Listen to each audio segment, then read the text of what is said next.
Hola, hola, probando sonido, 1, 2, 3. ¿Me escuchan? ¿Me oyen? Ajá, positivo. Estamos prestos al inicio. Bien, estudiantes, estamos iniciando entonces la semana 12 de nuestro avance regular. Damos la bienvenida a los estudiantes Sheila, Yamile, Yamile Licote y Yamile Bernal, Hugo Enrique Sánchez y Mireya Torres Guamán. Bienvenidos, jóvenes. Estamos iniciando la clase de la semana 12 de nuestro curso de literatura. Hoy día nos toca hablar de la segunda mitad del siglo XIX, ya el periodo republicano plenamente hablando de literatura peruana. ¿Ya? A manera de repaso, a manera de ponernos en el contexto, voy a hacer una revisión rápida de la evolución literaria del siglo XIX en Perú y luego me voy a enfocar en los temas de hoy. Ahí está Areli Bernal. ¿Cómo estás, Areli? Bienvenida. También ha llegado Isabela, Michelle, María Sofía. Hola, Isabela, ¿cómo estás? Muy bien, chicos, entonces estamos continuando la clase. Primero, vamos a hacer una división de 4 grandes momentos, 4 en el siglo XIX. La primera parte del siglo XIX abarca hasta 1824, ¿ya? Eso se da porque la batalla de Ayacucho sella la independencia. Entonces, hasta 1824 podemos decir que hubo una literatura independentista, una literatura de la emancipación, que corresponde a este periodo final de la colonia. En esta época destacan textos como, por ejemplo, las fábulas y odas de Mariano Melgar. También encontramos en la famosa Carta a los Españoles Americanos de Juan Pablo Vizcardo y Guzmán. Ambos autores, Vizcardo y Guzmán y Melgar Valdivieso, han sido arequipeños. También encontramos el elogio al virrey Jáuregui de Baquiján y Carrillo, o tal vez la poesía de José Joaquín Olmedo, ¿no? Por ejemplo, la Oda de la Victoria de Junín.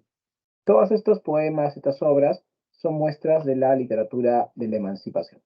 A partir de la independencia, iniciamos el periodo republicano, y allí viene el segundo momento del siglo XIX.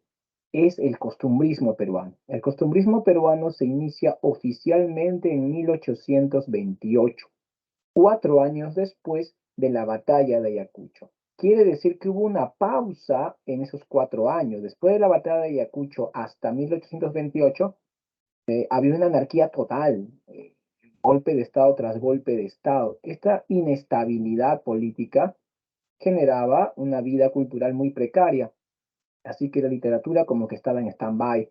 Pero en 1828 se estrena la obra de teatro Frutos de la Educación, de el recientemente retornado, repatriado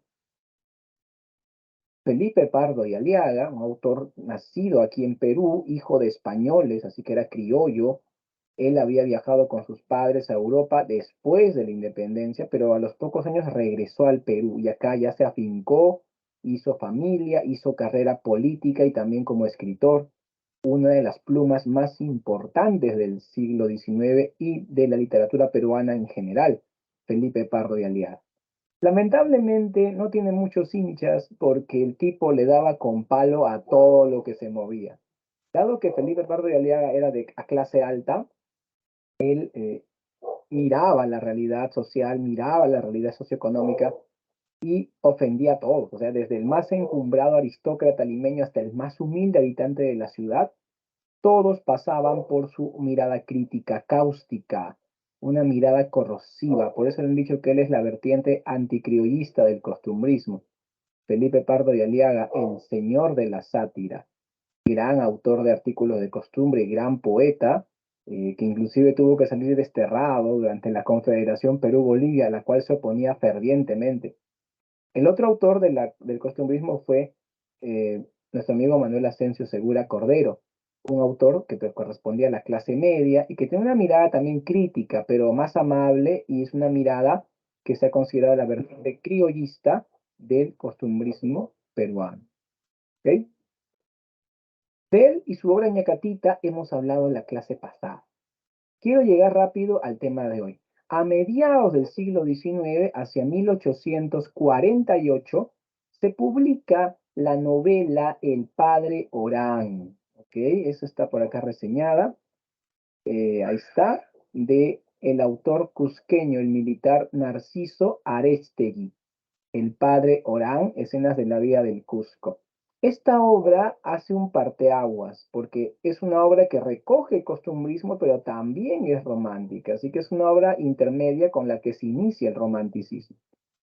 Así que a partir de 1848, justamente entrando al contexto de mediados del siglo XIX, empezamos con el romanticismo. El romanticismo peruano fue un periodo de baja calidad literaria.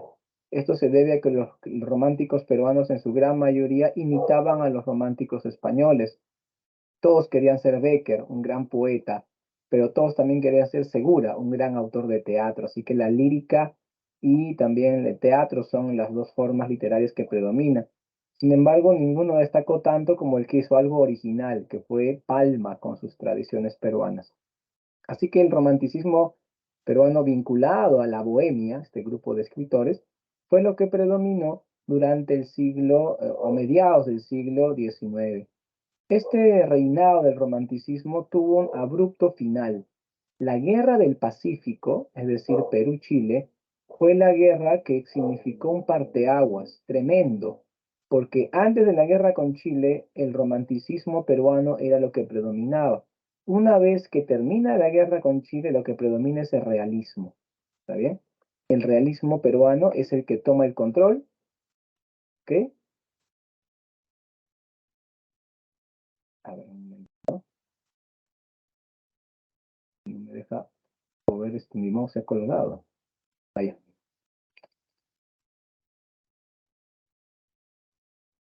Wow, está fallando mi mouse. Perdón, chicos.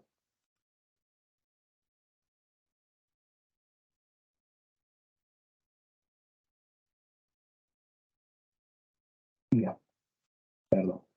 Continúo. Bien, estábamos entonces en que la guerra con Chile significó que los románticos pasen de moda y que los autores realistas den la hora después de la guerra con Chile, ¿no? Esto estamos hablando a partir de 1882, 1883, empiezan los autores románticos. Están ahí varias autoras como Mercedes Cabello, Clorinda Mato, también está Teresa González Fanning. Vienen desde Argentina, viene la escritora Manuela Gorriti a apoyar, a formar un cenáculo literario de mujeres, y se empieza el feminismo ahí. No se habla mucho de eso, ¿no? Pero hay feminismo, un feminismo bien llevado, bien entendido, no ese feminismo fanático que odia al hombre, que quiere aniquilar al varón y que la mujer reina en el mundo, ¿no? Ese feminismo no, ese feminismo yo lo veo un poco hipócrita, porque algunas chicas, sí, tú tienes que pagar porque eres hombre, pero a la hora de los derechos, igual, igual, o sea, no, pues, o sea, si estamos en igual, igual, la chica también paga la salida, ella paga un día, yo pago el otro. Eso debe ser el feminismo, ¿no? Igualdad, no tanto en lo que me conviene igualdad y en otras cosas que sigue el hombre con el patriarcado, eso está mal. Estas chicas del feminismo, del realismo peruano, lo tenían bien claro. Vamos a ver eso cuando estudiemos a Clorinda Mato. Pero aparte de las chicas, también hay autores varones, como por ejemplo Manuel González Prada, un autor muy destacado de la época. ¿Listo? El realismo va a tener la hegemonía hasta inicios del siglo XX. ¿Ok? Bien, jóvenes. Bueno, estamos viendo que en un poquito más de 5 minutos hemos hecho una revisión del siglo XIX, pero falta revisar el resto de la clase. Hasta esta parte, ¿hay alguna pregunta que ustedes quisieran hacer? ¿Alguna duda que tengan sobre la parte inicial? Acá me ponen like, a ver.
Bien, continuamos entonces. No me han dado preguntas, así que continúo. Ahí está el menú de hoy día. Tenemos romanticismo peruano, realismo peruano, como ya les dije, vamos a ver la segunda parte del siglo XIX hoy día, literatura republicana. Bien, vamos primero con el romanticismo peruano. Como yo le digo a mis alumnos de ciclo verano, estoy dictando ciclo verano los martes, tengo un aula ya en Lima, en Lima Centro, en la central de la PRE, tengo un aula. A ellos les digo, este curso de literatura ustedes no lo subestimen, ¿ah? Porque este curso vale sus puntos por la carrera que postulas, pero también acá hacemos historia del Perú, historia universal, hacemos geografía, filosofía, lenguaje, y los chicos, wow, o sea, si este curso es lo máximo, así que este curso tiene más preguntas que RD, y los chicos ahí, uff, los vieras, se ponen más atentos, todos paran la orejita, ponen los ojitos, creíble, ¿ok? Así que lo mismo le digo a ustedes, chicos, a ver, vamos a aprovechar que tenemos 2 horas, ¿no? Porque con otros salones, de verdad, yo tengo que correr, siento que estoy en el Twitter, ¿no? O sea, no puedo hacer mucho.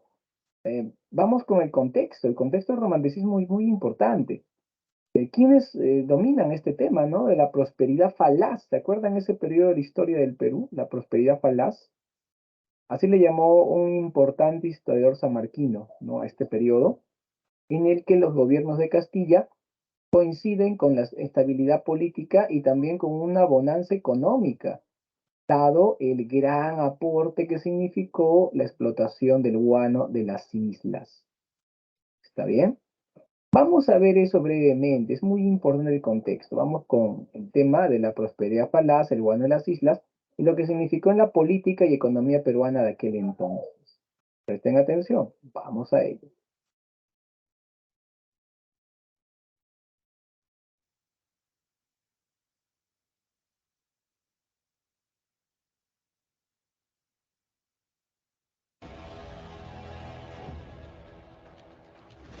La prosperidad falaz fue un término acuñado por el historiador peruano Jorge Basadre para denominar la llamada era del guano. Para el autor, los beneficios obtenidos por el Estado peruano por la venta de ese producto se tradujeron en una prosperidad aparente e irreal. La economía del Perú entre 1821 y 1845 no logró recuperarse tras las batallas de la independencia y las luchas caudillescas que se dieron a lo largo de todos estos años. Pero, la frágil economía de Perú encontró una solución cuando los países europeos y Estados Unidos comenzaron a comprar guano, un potente fertilizante. Este producto era muy abundante en el país, especialmente en sus islas.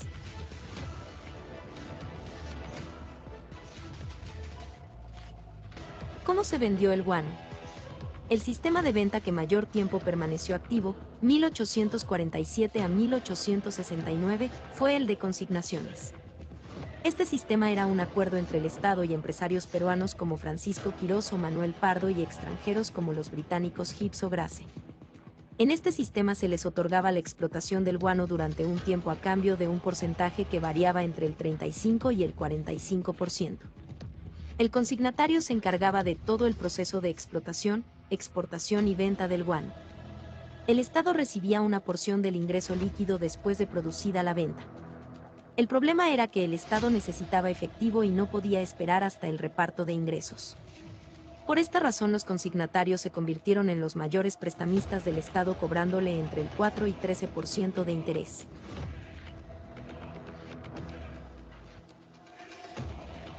¿Cómo se benefició el Perú con la venta del guano?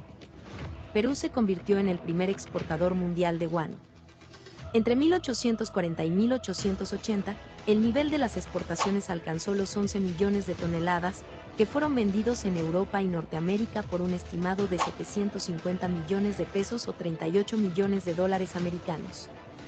Los ingresos generados por la venta del guano se convirtieron en la principal fuente de ingresos fiscales, los cuales aumentaron considerablemente. Entre 1845 y 1880, el Estado dispuso de abundantes recursos económicos gracias al guano. Fue un periodo de relativa prosperidad y mayor estabilidad política, especialmente durante los dos gobiernos de Ramón Castilla. La corrupción de los consignatarios. Con el paso de los años la opinión pública empezó a criticar el sistema de consignaciones pues era escandalosa la forma como los comerciantes peruanos y las casas comerciales extranjeras se llenaban de dinero a costa del Estado. Las denuncias se formalizaron y hubo varias comisiones investigadoras que viajaron a Inglaterra, Francia y a los Estados Unidos, con el fin de indagar en los cuadernos y en las actas de exportación los precios reales. Y también, si el tonelaje de guano que llegaba era el mismo que se declaraba cuando salía del Perú. Los resultados fueron evidentes. Las irregularidades y los fraudes existían y se hallaron culpables. Sin embargo, el Estado peruano no pudo hacer mayor exigencia de justicia porque le debía enormes cantidades de dinero a los consignatarios. Lo más que consiguió fue rescindir contratos, pero continuó pagando su deuda con dichos empresarios. De ahí proviene el término falaz aplicado por Basadre: los beneficios no repercutieron en una mejora general del Estado. Entre la corrupción, la inversión en ámbitos no productivos y la falta de previsión para buscar una alternativa económica, la etapa de prosperidad falaz acabó en una bancarrota del país.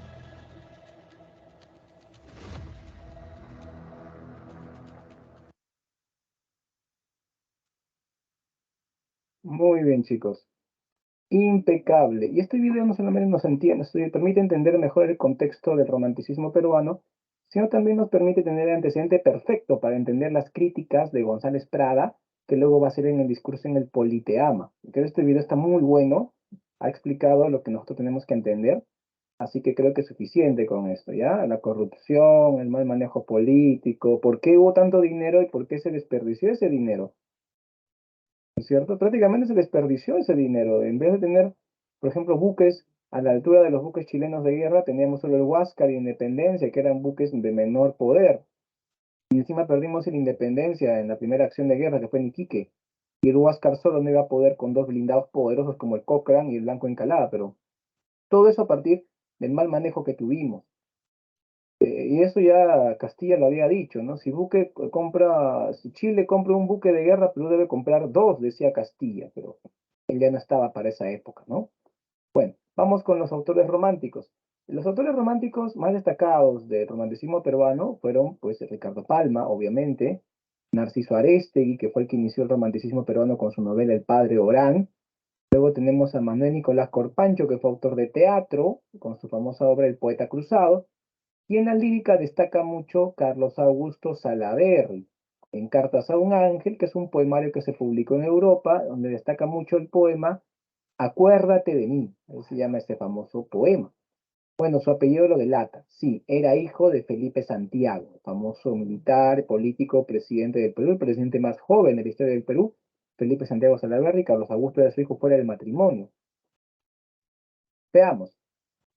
Ricardo Palma, Narciso Aréztegui, Corpancho han sido ahijados del poder político reinante en esta época del guano, una época de mucha corrupción, como ves. Y Salaverry literalmente era hijo de un gobernante de la época. Por todo ello, podemos afirmar que los ahijados y los hijos de la élite gobernante corrupta de este entonces no dijeron nada para criticar eso. O sea, eran los románticos peruanos en la vertiente del historicismo, como Palma en las tradiciones peruanas, y en la vertiente sentimental, como Salaverry en Cartas a un Ángel. Entonces, ellos, como yo digo, como este cantante de Manu Chao que dice, bonito, todo me parece bonito, y ellos también, no todo era bonito, y no criticaban la realidad, sino que ellos se basaban en los sentimientos, se basaban en la historia, el pasado, evadían la realidad. Y no tuvieron gran calidad, repito, porque muchos se dedicaban a imitar, a tratar de imitar a los autores románticos españoles. Lo más original o de mayor calidad que tuvimos fue las tradiciones peruanas de Palma. Eso sí era interesante y Palma por eso es muy reconocido. Pero Palma tampoco es que de un día para otro ya era el gran escritor. Palma tuvo una formación muy dura. Desde jovencito ya era poeta. Él cuenta que como poeta de joven era malo. También de joven, como estuvo en el grupo La Bohemia, el grupo de literatos peruanos románticos, Palma también trató de ser dramaturgo. Intentó ser dramaturgo, escribió 3 obras de teatro. Según Palma, fueron sus 3 pecados contra las letras, porque así de malo era. ¿Ok? Luego a Palma le encantaba la historia, hasta averiguaba archivos, publicaba libros como, por ejemplo, Anales de la Inquisición en el Perú. Los anales son libros de historia bien simples, son cronológicos, o sea, año hecho, ¿no? O sea, muy sencillos, pero en sus libros de historia, los historiadores serios Criticaban a Palma de falta de estrictez, de falta de mirada crítica, que no era objetivo, que inventaba. Obvio, pues un literato tiene que inventar. Así que como historiador fue vilipendiado. También le gustaba la filología y la lingüística, es decir, él hacía una recopilación de términos criollos, limeños, peruanos, peruanismos y americanismos.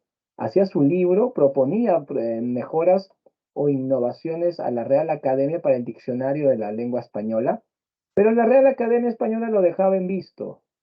O sea, sí, no le hacían caso, no. Hoy en día la RAE es bien open mind, ¿no? Pero en ese tiempo era bien cerrado mind, o sea, no les gustaba aceptar propuestas nuevas.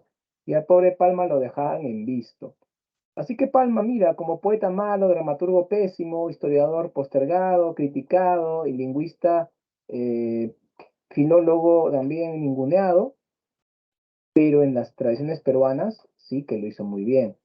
Recuerda que en las tradiciones peruanas él mezcla la historia del Perú como excusa, como fondo temático, y su forma de expresión, su estilo es muy bueno, porque es un estilo coloquial, donde utiliza los giros criollos, coloquiales de la época. Hoy en día nosotros decimos, por ejemplo, tú llegas a un barrio, ¿no? Y te dicen, habla, broster, ¿qué fuentes? Y tú contestas, aquí bien, y tumbes, ¿no? O sea, claro, o sea, tú conversas así, pero en ese tiempo tenía su manera de hablar coloquialmente y Palma era un experto y él utiliza ese léxico para generar mayor sabor en sus tradiciones. Palma en varias ocasiones estuvo a punto de morir. Te voy a mencionar tres, ¿ya? Para que veas un poco su biografía. Él nació en un callejón de un solo caño, en un barrio humilde del cercado de Lima. Palma luego de esto, muy jovencito, a los 17 años más o menos, estuvo a punto de casarse, ¿no? Con una desgracia. Lo que pasa es que él enamorado de una chica, la visitaba, se veía con ella afuera de la casa de la chica hasta que el papá la encontró y le dijo, joven, nunca vuelve a ver a mi hija a menos que pida la mano, porque ya la deshonró con sus visitas no oficiales, porque en ese tiempo era muy tradicional la gente, te vas a la sala a hablar con la chica con el permiso de los padres. Palma dijo, yo me caso, ¿no? Porque Palma era un chivolo, pues, un pulpín, ¿no? Que no se veía bien ni amarrarse los pasados ni sonarse la nariz, pero quería casarse. Por suerte, su padre era un hombre bien contactado, con buenos, con amigos militares, ministros, un señor de clase media baja, pero bien contactado, ¿ya? Y un amigo de su papá, un militar importante, dijo, un ministro, al que acuerdo, dijo, no, no, no, tú estás un jovencito, ¿cómo te vas a casar? No, no, no. Y le consiguió un puesto para que trabaje en la marina mercante y alejándose de Perú en barco, ya olvidarse de su amor, ¿no? Palma estuvo ahí trabajando y tiene una buena biblioteca el barco en que viajaba, en esa biblioteca iba leyendo, ¿no? Y autodidacta. Luego este barco se hunde frente a las costas de Ica y Palma casi muere ahogado. Y luego de salvarse de morir ahogado, casi muere de inanición y deshidratación en el desierto iqueño. Muchos murieron en el naufragio, otros murieron en el desierto, él se salvó, sobrevivió. Luego otro momento de su vida crítico fue cuando ya más joven, mayor, estaba en el bando de los liberales y se mete un intento de golpe de Estado contra Castilla. Imagínate, sacarle un golpe de Estado. Castilla, ¿qué se va a dejar sacar un manotazo? Desarmó esta conjura y otro decía, a todos esos chivolos me lo fusilan, ¿no? O sea, Palma, ¿no? Porque Castilla pudo haber dicho eso, ¿no? Pero Castilla era chévere, dijo, no, esos chicos todavía pueden servir a la patria, ya un par de meses en la prisión, una vigilancia, ¿no? Y ya, le perdonaron la vida y también pudo haber muerto fusilado por esta revuelta. Otro momento crítico, Palma era hincha, su fan de José Gálvez, este gran líder liberal. En el combate de 12 de mayo, José Gálvez estaba comandando en la torre de defensa de la Merced, ¿no es cierto? En la torreta, con sus cañones. En eso, como Palma era su fan, hombre de confianza, José Gálvez le dice, lleva este mensaje a tal lugar, no, apúrate. Y Palma sale apurado a llevar el mensaje, y ahí nomás que salió, ¡pum!, reventó la torre de la Merced, porque los cañones de los buques españoles apuntaron allí, y mató a todo el que estaba allí, incluido José Gálvez, murió en ese combate. Palma se salvó. Y por último, Palma, ya mayor, participó en la defensa de Lima. Sí, cuando los chilenos vencen en la batalla de San Juan de Miraflores, queman Chorrillos, queman Barranco y en la segunda línea de defensa como civil movilizado, Palma participó en el reducto número 4. Ahí combatió contra los chilenos. También ahí pudo haber muerto, ¿no? Suerte que sobrevivió y luego estuvo durante la ocupación chilena en su casa. Así que Mies Palma hasta 4 veces en su vida estuvo a punto de morir y se ha salvado. ¿Está bien? Llegó a viejo hacia 1919 era reconocido como un gran escritor, la gente le invitaba a eventos, era un honor tenerlo invitado en la clausura del colegio, en fiestas patrias. Palma era una eminencia, ya así viejito, aclamado por la gente, murió en 1919. Uno de los hechos más famosos de su biografía es cuando luego de la guerra con Chile, él aceptó ser director de la Biblioteca Nacional. De eso se ha hablado, ¿no? Porque él, como era un hombre conocido en las letras, había viajado a Europa, todo, tenía muchos amigos, era bien amiguero y bien pateo, digamos. Y cuando tuvo la oportunidad de ser director de la biblioteca, que había sido saqueada por los chilenos, hay un poco de historia, porque el ejército chileno, luego de haber derrotado al ejército peruano reservista en Miraflores, estuvo a punto de entrar en Lima y saquear, quemar, matar, violar, robar todo lo que habían hecho en Chorrillos y Barranco, que fue una desgracia.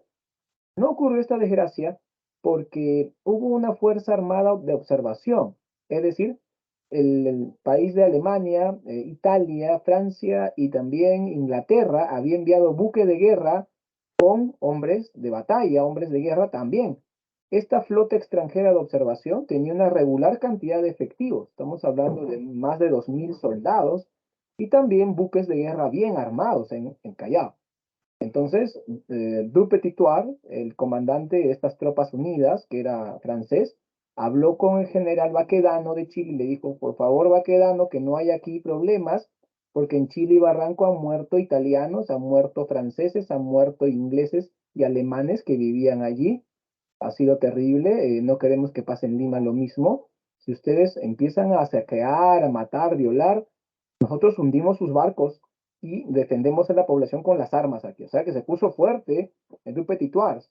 Y gracias a esta propuesta, de esta amenaza, Baquedano dijo, no, porque con los extranjeros mejor no hay que meternos, ¿no? Y decidió que Lima sea ocupada por el regimiento de caballería. El regimiento de caballería que era como que la élite del ejército chileno, gente con secundaria completa, educación, buenas familias. Esa gente fue la que llegó y ocupó Lima. Ellos establecieron su cuartel general en la Biblioteca Nacional, en ese que está en Abancay, no sé si conocen chicos, en Abancay, casi frente al Congreso está la Biblioteca Nacional. Local antiguo, pues no le pases con el de Javier Prado con aviación, ese es nuevo, no, ese no, me refiero al antiguo, que está en la foto ahí, en la imagen. Hasta ahora, yo he entrado varias veces ahí, por si acaso investigando y todo, así que ahí era su cuartel. Y aparte de que fue su cuartel de ellos, lo saquearon. Lo saquearon, se llevaron los libros en bolsas, en sacos, así se lo llevaron a China nuestros libros. Hasta ahora hay libros peruanos allá en su biblioteca de los chilenos. Terrible, terrible. ¿Qué tal saqueo? Así que cuando Palma entra, era una desgracia. Inclusive había una parte donde había cuadra de caballos, o sea, estaba todo excremento de caballo, todo una desgracia en la biblioteca. Y él en un año vuelve a aperturarla con casi la mitad de libros que tenía antes del saqueo chileno. O sea que el bibliotecario mendigo le decían, ¿no? Porque va pidiendo libros, donaciones a otras bibliotecas, a otros gobiernos, también a escritores y particulares. A todos sus conocidos le fue enviando cartas para pedirle, también viajaba, ¿no? Para recaudar libros y poder abrir la biblioteca. Es un trabajo empeñoso. Y aquí queda como un héroe, Palma. Lo que no se dice es que él vivía en la Biblioteca Nacional, no pagaba alquiler, no, no pagaba luz ni agua, nada, vivía feliz ahí. Y claro, le pagaban sus sueldos encima, o sea que claro, pero claro, queda como el héroe igual, ¿no? Porque no armó la biblioteca, lo máximo. Bien, chicos, vamos a hablar ahora de las tradiciones peruanas, ¿ya? Ya saben ustedes que mezcla la ficción y lo histórico, pero vamos a tratarlo un poquito más a profundidad. Las tradiciones peruanas eh, yo pienso como el arroz con pollo, ¿no? O sea, son un plato muy tradicional donde la leyenda romántica podría ser el arroz y el cuadro costumbrista el pollo, ¿ya?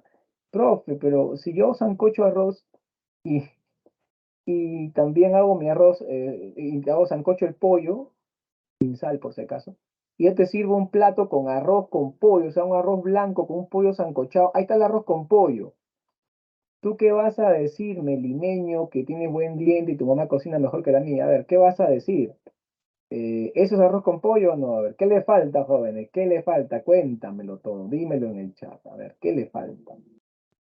Póngalo, póngalo, póngalo, vamos, chicos, no se desanimen, vamos. O sea, eso es el arroz, o sea, eso sería una tradición peruana, pero le falta algo, pero ¿qué le falta ahí? ¿Qué le falta, chicos? Comenten. ¿Qué le falta al arroz con pollo? Falta Así comen los que están haciendo dieta, los que quieren participar en esto es guerra, ¿no? Pollo sancochado sin pellejo y su arroz blanco. No comen ni sal para no hincharse, ¿no? Ajá, ahí está María Mireya. El color, claro, le falta el color verde. Claro, le falta, licúan espinaca con culantro, creo, ¿no es cierto? Claro, el culantro, su culantro, dice Isabela. Mireia dice, el papa a la huancaína. Bueno, eso también es algo que va también, pero le falta la alverjita, la zanahoria en cuadritos, chicos, le falta el doradito al pollo antes de sancocharlo, sus verduras, muy bien, Areli, ya sabe, también le falta su huancaína, como dice Mireia. Bien, muy bien, chicos. Profe, y en una tradición peruana, ¿qué le faltaría? Ah, le falta la oralidad, el humor y la ironía, que son los ingredientes que le dan sabor a la tradición, ¿ok? Pero antes de venir con el estilo, continuemos aquí. La leyenda romántica le da profundidad en lo histórico de nuestro país, es decir, se va a la edad media, perdón, a la colonia se va va a revisar en el pasado colonial, ¿no es cierto? En el pasado colonial, sobre todo en la colonia, y de ahí viene lo legendario, lo fantástico, lo extraordinario. Y el cuadro costumbrista se enfoca en la realidad nacional, es decir, en lo reciente, en lo actual, ¿ok? Ambas formas literarias se mezclan, pero a eso le agregamos, le ponemos sazón, le ponemos oralidad, es decir, escribir como si estuviéramos hablando. Cuando nosotros escribimos, hacemos formal la escritura. Por ejemplo, escribimos, ¿no? La literatura peruana es una de las más reconocidas a nivel mundial. Eso es un texto formalito escrito, pero en la realidad podemos decir, bueno, yo creo que en mi opinión, hoy en día, la literatura peruana es una de las más importantes literaturas conocidas a nivel mundial, ¿no? O sea, como realmente he hablado mal, he dicho, yo creo que en mi opinión, o sea, todo eso es oralidad.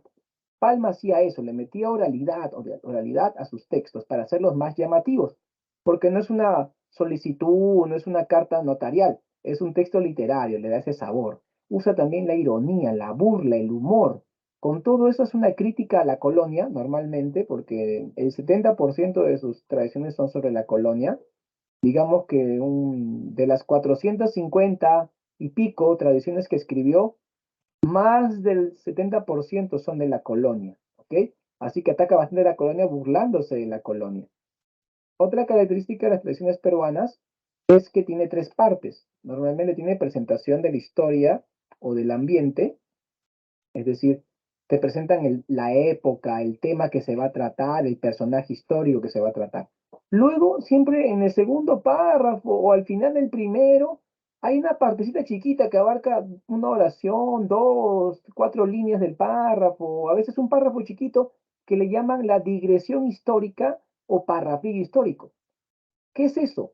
Es la parte en la tradición donde de verdad Palma hace referencia a un hecho histórico, años exactos, ciudades, lugares, personajes, te menciona algo que de verdad ocurrió. Por ejemplo, en Don Dimas de la Tijereta, un ejemplo emblemático, ¿no? Es una de las tradiciones de Palma. Nos dice que en el siglo XVII, bueno, siglo XVIII, en el portal de escribanos de Lima vivía Don Dimas. O sea, primerito te habla de la fama que tienen los abogados, ¿no? Que los abogados son los letrados, los leguleyos, los escribanos, son personajes que tienen una fama de ser muy hábiles para salir bien librados de cualquier problema. Inclusive te pone un refrán ahí que dice, un abogado y un gato en un pozo cayeron. Como los dos tenían uñas, por la pared se subieron. O sea, esa es una frase coloquial que hay una frase popular, un pequeño verso. Y luego de explicarte el tema, o sea, el tema que va a ser la astucia de los abogados para salir bien librados de cualquier dificultad, nos empieza con el parrafillo histórico, con la división histórica. Nos dice, en el siglo XVIII, en la ciudad de Lima, en el portal de escribanos, ahí está, esa es la digresión. Tú dirás, ¿cómo así, profe? ¿Por qué? Porque si tú buscas en los libros de historia, en el siglo XVIII, había una calle cerca de la Plaza de Armas, que era la calle del portal de escribanos, donde estaban todas las oficinas de los leguleyos, de los abogados limeños. O sea, tú ibas ahí caminabas y en cada puerta había un abogado, te decía, venga, que yo le ayudo, qué trámite tiene que hacer, a quién hay que defender, o sea, te llamaban los abogados, ¿no? Eso era como una especie de la calle de los abogados. Eso existía, ¿te das cuenta? O sea, Palma te da ahí un dato histórico que se puede corroborar en los libros de historia. Pero luego, y eso lo hace para que el lector enganche, para que el lector pique el anzuelo, ¿no es cierto? Y diga ahí, ¿no? Que, bueno, ya con eso ya todo el resto también es verdad, seguro, pero no. En el desarrollo de la anécdota y cierre con una especie de moraleja, eh, allí él inventa, él inventa todo, o sea, no es que lo que te va a contar es historia, es una invención, una anécdota a partir de un personaje o una situación histórica, ¿ok? Y al final te da una moraleja, te hace una especie de reflexión, dice, amigo lector, así como me gustó me escribir esta historia, espero que te guste leerla, así que dame like, presiona la campanita, dame seguir, ¿no? Comparte este video, o sea, sí, de verdad, así es, o sea, te llama a que leas otras obras de él, que continúes leyendo sus tradiciones, busca una complicidad con el lector, o sea, si Palma hubiera sido youtuber, la hacía lindo, hoy en día era el primer youtuber de la historia, Palma, porque en sus textos busca hacerse amigo del lector, hay una complicidad, en serio, hubiera sido un gran youtuber hoy en día, así, al toque no me captaba y enganchaba a Palma, tenía eso en su moraleja, ¿no? Al final te pone, y vieja pelleja, aquí dio fin la conseja, así decía él. ¿Listo? Antes de ver los comentarios sobre la tradición peruana, vamos a continuar con Don Dimas de la Tijereta. ¿Qué te parece? Don Dimas de la Tijereta es una tradición famosa donde se ve como un viejo se enamora de una chica. Ya te conté, ¿no? Ya te conté, ¿no? Que en la 3 veces coronada ciudad de Lima, en el siglo XVIII, vivía en el portal de escribanos Don Dimas de la Tijereta. Ya sabes que trata esto sobre la astucia de los abogados para salir bien liberados, ¿no es cierto? Ahora nos presentan el portal de escribanos, donde tenía su oficina, ahí vivía Don Dimas de la Tijereta. Ahora vamos a continuar con el desarrollo de esta tradición. Muy atentos, jóvenes, muy atentos a la tradición. Ya te puse la presentación y la digresión. Vamos con el desarrollo de la anécdota. Allí vamos.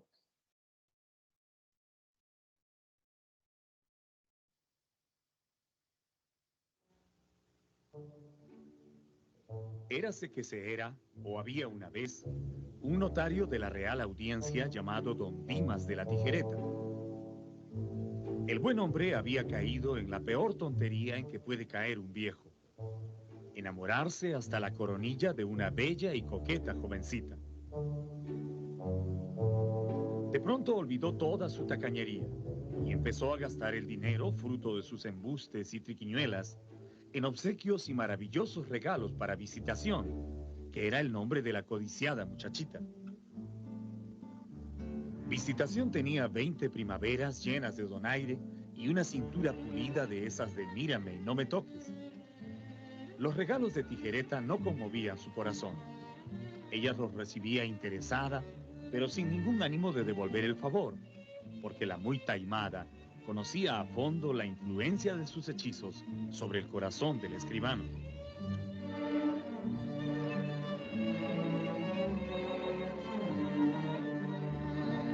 Exasperado por los desaires de Visitación que no terminaba por decidirse, Don Dimas de la Tijereta se dejó llevar por el enfado y gritó con fuerza en plena calle: «¡Maldición! Sería capaz de entregar mi almilla al diablo a cambio del amor de esa caprichosa criatura».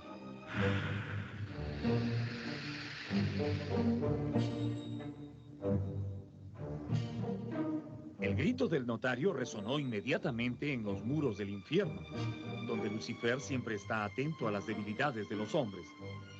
Y más tardó el viejo enamorado en llegar a su casa que Satanás en enviarle al diablo Lilith, su secretario personal, con un contrato ya firmado en el que le ofrecía el amor de la doncella a cambio de su alma, a la que el enojado Tijereta había llamado almilla en medio de su cólera. El acuerdo era simple: el diablo le entregaría a Visitación por 3 años. Firmado el contrato, Don Dimas regresó a su casa y apenas entró en el dormitorio, vio que el demonio había cumplido su palabra.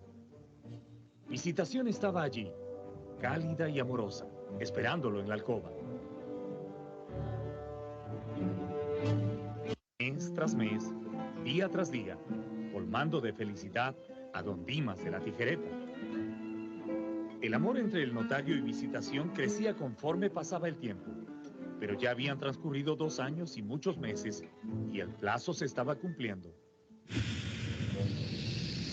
Se presentó puntualísimo a exigir que don Dimas hiciera honor a su firma en el contrato. Vengo por la almilla.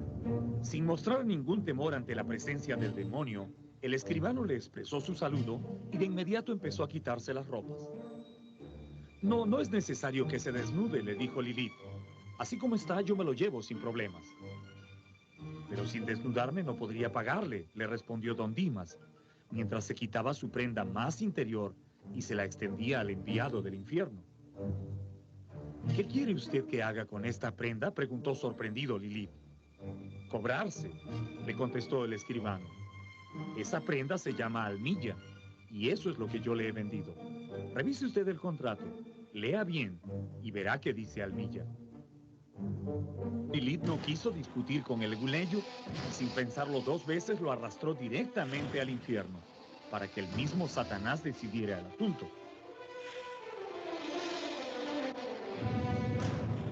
Felizmente para don Dimas, el temible Satanás estuvo de acuerdo en celebrar un juicio, porque su majestad infernal, aunque haya quienes se resistan a creerlo, siempre se ciñe a la ley y detesta todo lo que huela a arbitrariedad y despotismo. Tijereta pidió que se leyera en el diccionario de la lengua el significado de la palabra almilla, y el demonio, después de leer, le dio la razón al notario. Efectivamente, almilla significa ropa interior, y eso es lo que había vendido el astuto leguleyo. Así, don Dimas quedó libre, y el infierno se tuvo que conformar con una almilla almidonada. Una vez más, se comprueba que ni los diablos pueden con los leguleyos.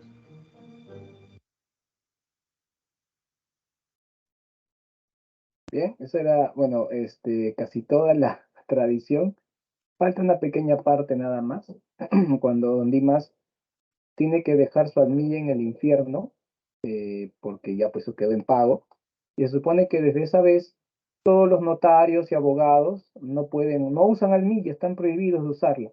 Aunque yo creo que es porque como usan terno, están internados y da calor, entonces no se ponen ropa interior. Se supone que como no usan ropa interior, a veces cuando se quitan el saco, hace frío, les da una neumonía. O sea, todo eso lo vinculan con un abogado y hace una invención popular, ¿no? Entonces, a partir de esta historia fantástica, Palma explica un poco la realidad de los abogados, hombres de leyes peruanos. También continuamos la historia porque don Dimas vuelve a su casa buscando la visitación y la chica ya había huido. Ella había despertado del hechizo del demonio y se había dado cuenta que había estado con un viejo por varios años, hechizada por el demonio. Se hizo monja la chica. Y don Dimas nunca moría, no, llegó a viejo y ya su alma se desprendió de su cuerpo y se fue al cielo. Y en el cielo le dijeron, no, tú eres muy pecador, vaya al infierno. Va al infierno y cuando llega al infierno en la puerta hay un letrerazo que dice, no se aceptan abogados. O sea, no lo querían en el infierno. Así que don Dimas tiene que volver a la tierra y sigue, según se supone, sigue penando su alma por el centro de Lima, don Dimas de la Tijereta. Una historia un poco triste al final, pero que tiene mucha gracia al ser contada. Claro que sí. Así que jóvenes, si ustedes postulan a derecho, ya saben la fama que tienen, ya saben que un abogado y un gato en un pozo cayeron, como los dos tenían uñas, por la pared se subieron, acuérdate, ¿ok? Aunque a mí cuando estudié derecho me dijeron otra, ¿no? Que es que dice que los abogados son como los plátanos. ¿Cómo así, profe? Todos están torcidos. Bueno, no sé si será verdad, chicos, pero espero que ustedes sean la excepción, si es que eso es verdad. Bueno, a los que van a derecho. Sigamos. Tenemos jóvenes aquí, los comentarios. Riva Agüero, que era hispanófilo, era todo amante de España, había indicado que Palma es un nostálgico de la colonia, ¿no? Que Palma, Colonia Corazón, Colonia Lover y no sé cuánto. Siempre Riabuelo con su obsesión por España. En cambio, José Carlos Mariátegui, siempre Mariátegui corazón, él sí, ¿no? Él sí sabe, él sí opina chévere, nos dice que las tradiciones peruanas son una versión irreverente y sarcástica del pasado colonial. Y eso es verdad. El de las 450 y pico tradiciones que Palma publicó a lo largo de toda su vida, el 70%, un poquito más, trata sobre la colonia. Y siempre es una mirada sarcástica, burlona. Es como decir que Palma se bromea con la colonia, la colonia, una chela, bravo, colonia, y ¡pam! Un derechazo, ¡pam! Un quiñe, y ya se está, pero haciendo la broma, medio un juego, pero termina noqueando a la colonia, así. Esto también lo tiene González Prada. González Prada, en el realismo que veremos en un rato, detesta la colonia, considera la herencia hispánica como nociva para el Perú. Pero González Prada va con un mazo y toma colonia, ¡pah! O sea, le da con todo de arranque, nada que amistoso, nada. Así que por eso es que un poco que los contraponen ahí, pero Palma no halaga la colonia, como dice Riabuelo, la critica, sí la critica. Ahora, las tradiciones peruanas carecen de perspectiva histórica, solo se detienen en lo anecdótico, obviamente, porque solamente en el parrafillo histórico de la digresión histórica o parrafillo, ahí solamente en esa partecita es historia. Entonces no te permite profundizar en la historia del Perú, solamente como que repasar hechos o sucesos de manera muy general mencionados, pero luego la anécdota es inventada. ¿Está bien? Ok, jóvenes. Me parece que hemos avanzado buen tiempo. Me gustaría saber si tienen alguna pregunta sobre esta parte de Ricardo Palma y las tradiciones. A ver, alguna pregunta que tengan ya para pasar a realismo peruano.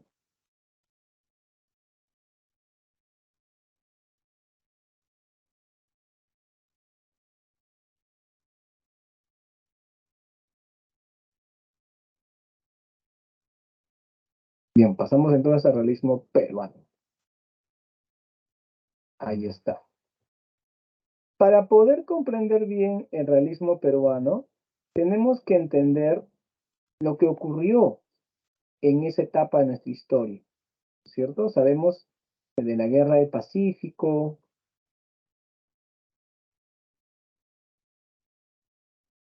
Por ejemplo, hace unos días, hace una semana más o menos, se ha dado bueno, se ha recordado la batalla de Chorrillos y San Juan de Miraflores, ¿no es cierto? Una batalla que se dio hace ya 200 años. No, perdón, eso no, pues fue hace ya más de casi 150 años atrás, cuando los chilenos atacaron la parte sur de Lima. En ese tiempo habían, en la parte de Chorrillos y Surco, habían haciendas, ¿no es cierto? Y en San Juan de Miraflores actual, Villa El Salvador, Villa María del Triunfo, Cieneguilla, Pachacamac, La Molina, había haciendas, y bueno, en el lado de San Juan de Miraflores, Villa El Salvador y Villa María del Triunfo era un terreno baldío, cerros y arenales. En esa zona de Perú, de Lima, perdón, hubo una batalla muy importante, ¿no? En la que el ejército chileno tenía como misión acabar con el ejército peruano de una vez por todas para asegurar la victoria chilena.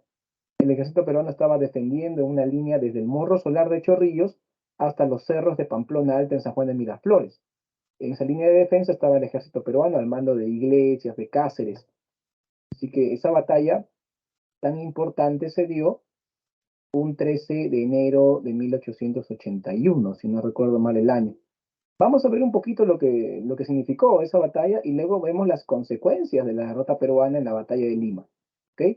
Muy brevemente, chicos, para entender el contexto, ¿ya?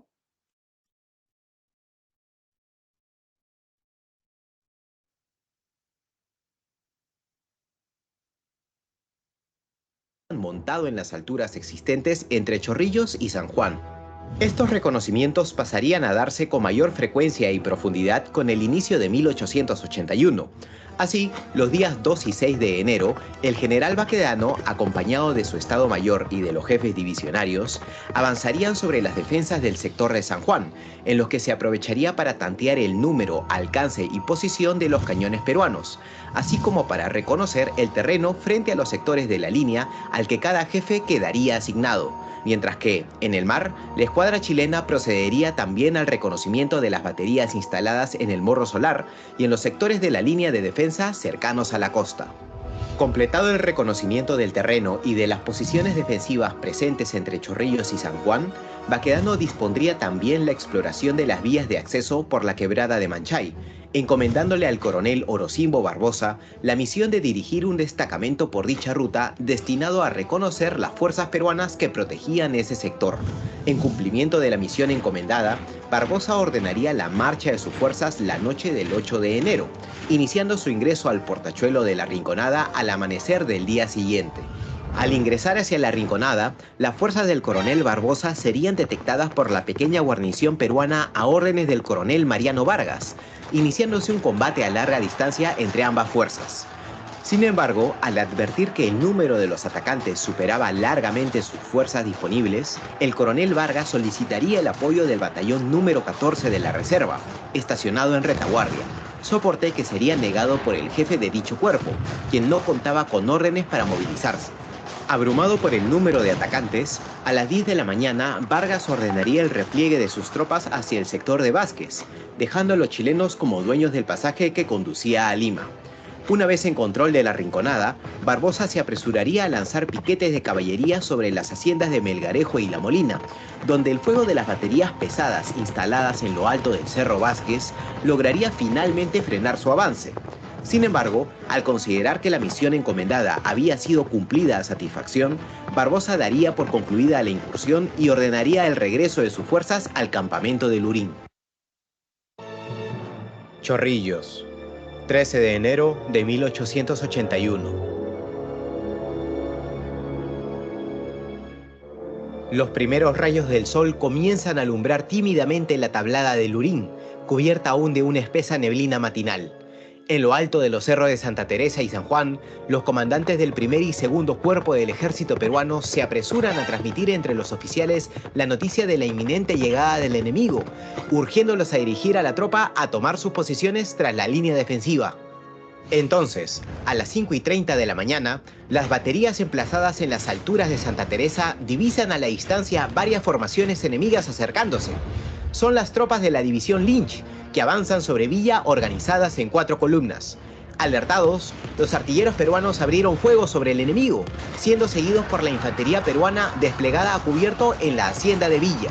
Sin embargo, las tropas chilenas continuarían avanzando, tratando de cerrar distancia con la línea defensiva, mientras son cubiertos por los fuegos de su artillería, que comienza a batir las posiciones peruanas.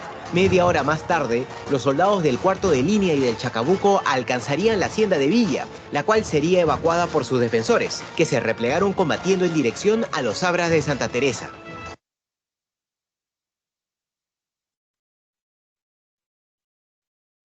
Este video que están viendo es reciente, ha sido publicado hace un mes recién. Les voy a pasar el enlace para que lo puedan ver completo, ya que está muy bien revisado todo el aspecto y en Historia del Perú les va a servir bastante. Así que se los comparto completo acá por el chat, ¿ya?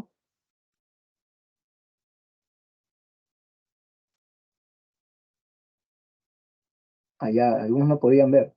En este es el enlace. Bien, ¿cuál ha sido el objetivo de que vean este video? Bueno, es el inicio de la batalla.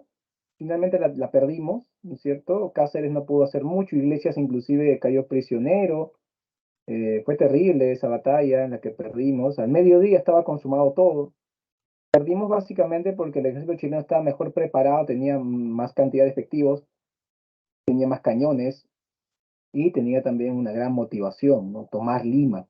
En cambio, el ejército peruano era menor cantidad, tenía, digamos, estaba mal aprovisionado, estaba mal planteada la defensa, muy larga la línea, ¿no? Desde Pamplona Alta hasta Chorrillos es lejos, ¿no? Yo vivo en San Juan de Miraflores, al lado del cerro que había, ¿no es cierto? Estamos viendo, y sí, pues, esta zona tiene muchos cerros y es muy largo, desde Pamplona Alta hasta Chorrillos, es lejos, o sea, sí, es mal planeada la defensa por Nicolás de Piérola. Entonces, ¿qué pasa con esta época? Luego de que los chilenos vencen a los peruanos en la batalla de San Juan de Miraflores y luego perdemos también en la batalla de Miraflores, Lima fue ocupada. Lima, como les conté hace un rato, iba a ser saqueada por los chilenos, igual que Chorrillos y Barranco. Pero Dupetit-Thouars y la Armada y Ejército extranjeros que estaban de observadores evitaron esa desgracia, esa calamidad. Igual la casa de Ricardo Palma, su casa en Miraflores, fue quemada. fue quemada, ¿está bien? Así que ahí perdimos mucho valor, ¿ok? Luego de esto, 2 años estuvo ocupada Lima. Cuando Lima quedó liberada, salió González Prada pues, a apuntar con su dedo acusador a todos, o sea, no dejó títere con cabeza, acusaba a Iglesias de traición por el Tratado de Ancón, acusaba al otro presidente por el Tratado Dreyfus, a todos los acusaba, a todos. Así que eso lo vamos a ver en el discurso en el Politeama, ¿ok? Vamos a ver primero las características generales de lo que es el realismo peruano. Primero, hay un alejamiento del tono intimista y búsqueda de una mayor objetividad. Es decir, se alejan del romanticismo sentimental, se alejan del romanticismo historicista que ve el pasado y se enfoca mucho en lo que es la realidad de modo objetivo. Hay un rechazo a lo pasado y lo exótico, es decir, también que hay un propósito moral y social, que las obras literarias deben transmitir ideas. También hay un nacionalismo agresivo vinculado con el revanchismo contra Chile y también con el antichilenismo. ¿Está bien? La reivindicación del indio es otro tema importante. El indio es la masa poblacional dejada de lado, que no ha sido educada, que no tiene el patriotismo. Entonces, González Prada lo menciona en sus ensayos. La masa indígena eran soldados excelentes porque eran gente preparada para soportar las inclemencias del clima, para marchar muy lejos, eran fuertes, tenían la capacidad física para ser buenos soldados, pero lamentablemente tenían el defecto de no tener noción de lo que era la patria, por ser analfabetos, no haber recibido educación. Ellos estaban acostumbrados a luchar por un líder, un cacique, y ese líder era el militar. Entonces, si el general, el coronel, por algún motivo no estaba en la batalla porque lo herían, lo mataban, y ellos se retiraban, no había esa idea de que voy a pelear por mi Perú. Ellos no sabían qué era el Perú.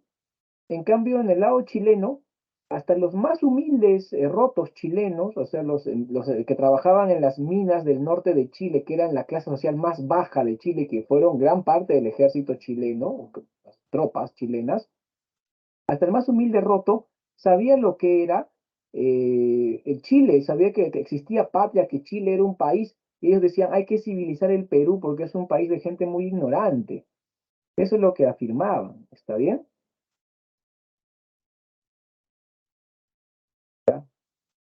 Perdón, estaba viendo otra cosita. Ya. Entonces sí, y cuando yo digo los rotos chilenos, no estoy siendo ofensivo, alumnos, ¿ah? Estoy siendo totalmente histórico. En Chile no se habla de los cholos. Acá en Perú el cholo, ¿no? El cholo que es, el cholo acá, o el indio, ¿no? Como persona socialmente vista como alguien menos. Ya, en Chile era el roto. El roto es como casi un mendigo, la gente muy pobre, muy humilde, que anda rotosa, viven normalmente en las zonas pobres donde hay minería y trabajan como mineros. Ellos son los rotos chilenos. Ellos fueron la masa poblacional que sobre todo se enlistó. No digo que los chilenos de clase media o urbanos no se hayan enlistado. También hubo chilenos educados en el ejército, sobre todo en los regimientos de caballería, que eran su élite.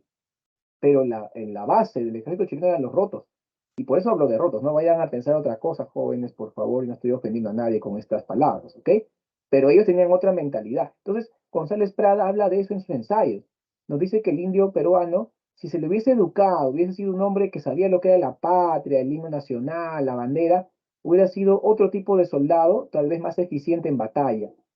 También hay una preocupación por la renovación del país, es decir, por renovar el país, hacer el país un lugar mucho más moderno, ¿no es cierto? No con tantos defectos de herencia colonial.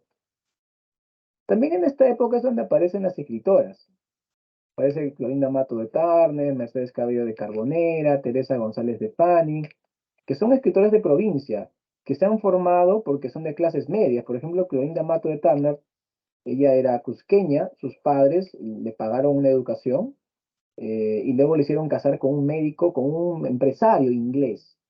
Mercedes Cabello de Carbonera era de Moquegua. Sus padres eran hacendados y un grupo de chicas hacendadas, educadas por monjas francesas, que aprendieron francés de muy jovencitas y leían autores franceses de la época. Había un club lector ahí de chicas.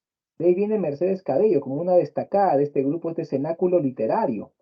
Teresa González era de Ancash. Su padre fue militar y tenía tierras, también terrateniente, y la chica accedió a una buena educación. Ellas tres viajaron a Lima y acá confluyeron y se juntaron con Manuela Gorriti, una argentina que llegó, una periodista, escritora argentina, que llegó a mover aquí el panorama literario en su casa, cerca de la Plaza de Armas. Se juntaban las chicas y eran de pensamiento también feminista, eran feministas, ¿está bien? Pero cuidado, eran unas feministas open mind, feministas bien chéveres, porque ellas tenían propuestas de desarrollo. Inclusive decían, cualquier hombre libre de prejuicios, libre del patriarcado, que venga y participe. Y ahí González Prada, yo mismo soy. Abelardo Gamarra, el tunante, ya, yo voy, chica. Y también había varones en esas reuniones, ¿no? Que somos mujeres, que los hombres fuera, que el hombre hay que quemarlo con un lanzallamas. No, no, no, no. Estas chicas sí eran unas feministas de respeto, ¿ok? Muy bien, entonces que estamos viendo que acá aparecen las primeras chicas literatas peruanas y también hay algunos autores varones que apoyan. Vamos a ver primero la narrativa del realismo. Aquí hay que ver un poco más profundamente la biografía de Clorinda Matto. Como les había dicho, Clorinda Matto de Turner fue una autora que desde muy jovencita sus padres le hicieron educar, la educaron para que sea una chica alejada de su contexto social. O sea, los padres no pudieron prohibirle que ella aprenda quechua, sabía quechua, pero no le permitieron que se junte con la masa indígena. Ellos querían que su hija sea una chica que salga de ese contexto, ¿no? Con ese prejuicio, diciendo que lo andino es malo, que para qué va a aprender. Pero la chica sabía quechua. A los 19 se casa con un médico, con un empresario inglés, apellidado Turner. Y este hombre open mind, ¿no? Su esposa le decía, o sea, bueno, ella en realidad se llamaba Grimanesa Martina, su nombre era Grimanesa Martina Torres Matos, ¿ya? Grimanesa Martina Torres Matos, ese era su nombre real. Entonces el inglés le decía de cariño, my Clorindita, o sea, mi Clorinda, decía él, ¿no? Y de cariño le decía Clorinda, ¿ya? Y ella le decía, Turner, ¿puedo publicar mi artículo en tal revista, tal periódico cusqueño? Y el gringo era chévere, yes, my Clorindita, tú publicar, le decía, y ella publicaba, o sea, el gringo era chévere, le dejaba publicar, ¿no? No tuvieron hijos, no tuvieron hijos, ¿ok? Y este inglés tenía su negocio, era empresario, el gringo sabía, ¿no? Había hecho su negocio de rescatista de lanas. ¿Y tú qué es eso, profe? Ah, ya, te cuento, mira. El rescatista de lanas era aquel que se va a la altura, en Arequipa, en Cusco, en Puno, compra la lana de alpaca a los mismos productores, a los ganaderos de camélido, y lleva la lana al puerto de Hilo, al puerto Mollendo, al puerto de Pisco, y de ahí lo exporta a Europa, lo exporta a Inglaterra. Era un negocio que daba buenas ganancias. Clorinda aprendió el negocio con su esposo. Le iba bien, pero llega la guerra con Chile. Pierden los envíos, quedan endeudados, su esposo murió. Ella queda viuda y arruinada. Luego de la guerra con Chile, ella trabajó un tiempo en el negocio, volvió a retomar rescatista de lanas, pagó sus deudas, tuvo su ganancia. O sea, ella pudo haberse quedado tranquilamente como empresaria porque era una mujer bien hábil y ganaba su plata, ya está. Pero ella no, ella dijo, yo quiero cumplir mi sueño, quiero ser escritora, periodista.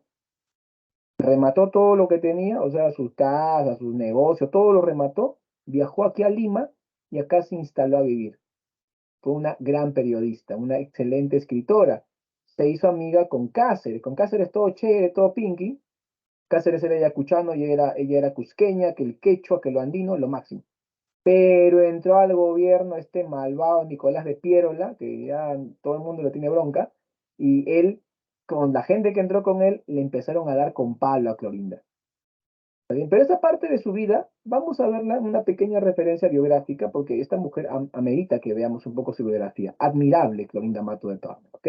Vamos a ver un poquito su biografía aquí, ¿ok? Vamos a ver un poco, solo un ratito, ¿ok? Para entender un poquito cómo fue esta vida de ella ya cuando tenía su imprenta de mujeres, puras mujeres, la equitativa, donde le daba trabajo a viudas, huérfanas de la guerra con Chile, a madres solteras, para que la mujer pueda trabajar igual que el hombre y ganar un sueldo, y apoyaba de esta manera la idea de la igualdad entre géneros. Eso es feminismo de verdad, ¿no? Eso es Clorinda lo máximo, ¿ok? Vamos a ello, vamos a ver rapidito cómo le fue cuando Cáceres sale y entra Pierola y su problema que tuvo que salir del Perú. Y ya tuvo que vivir en el extranjero sus últimos años. Veamos.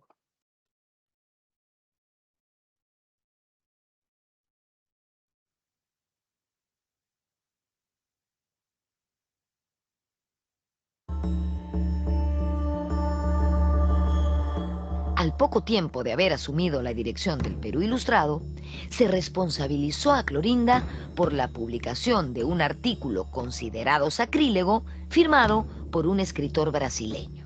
Finalmente, Clorinda terminó siendo excomulgada. Se va a publicar un texto Magdala en el cual se insinúa un romance entre Jesús y María Magdalena, una especie de antecedente, digamos, del Código da Vinci. Y eso va a provocar inmediatamente una reacción de la Iglesia contra Clorinda Matto, haciéndola responsable de ello, y contra la revista. Incluso se llega a amenazar que se va a excomulgar a todos los que compren la revista. Entonces ella se ve presionada por la Iglesia y por los sectores conservadores de Lima y se ve forzada a renunciar al Perú Ilustrado.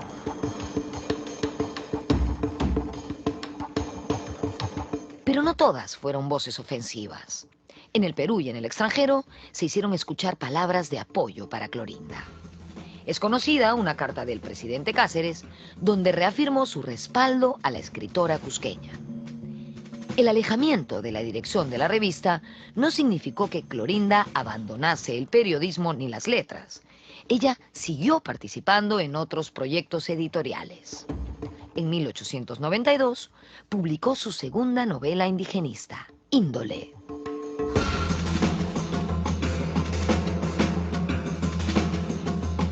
Índole se ubica, como te digo, en una especie de transición, probablemente una ceja de selva o algo así. O sea que está en camino desde los Andes hasta la ciudad de Lima, la capital. Y un tema interesante en Índole es la crítica moral, la preocupación de Matto por la necesidad de no poner el dinero por encima de los valores, ¿no? Y esa es una de las temáticas que está preocupada en narrar, en describir, en trabajar y definitivamente está influenciada ya por el naturalismo, ¿no? De alguna manera u otra. Poco después, Clorinda Matto publicó Herencia, su tercera novela, esta vez ambientada en la capital. Es una novela que ya claramente se inscribe en un horizonte estético naturalista, ¿no? Es interesante cómo Clorinda Matto en 20 años condensa estéticas románticas, realistas y naturalistas. Herencia es la novela más radical de ella.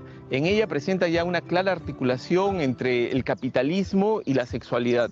Es una crítica terrible a una Lima mercantilizada, deshumanizada, dominada por el sexo y el capital.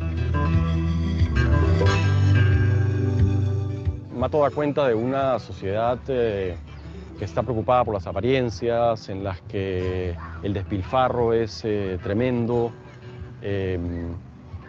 y en el cual ya aparece un mundo un poco más sórdido de ciudad grande, ¿no? Con todos los males que eso implica. Al inversionista extranjero como el que nos va a salvar, ¿no? Eso hay que contextualizarlo también en el momento en el que Matto está hablando, ¿no?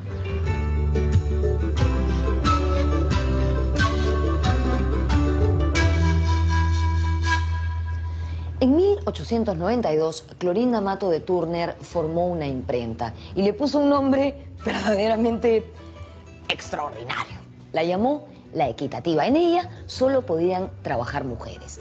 Entre 1892 y 1893 se imprimió allí el bisemanario Los Andes, que apoyaba las ideas políticas de Andrés Avelino Cáceres. Cáceres y Clorinda no solamente tenían en común esta visión política, sino además un intenso amor por la cultura andina.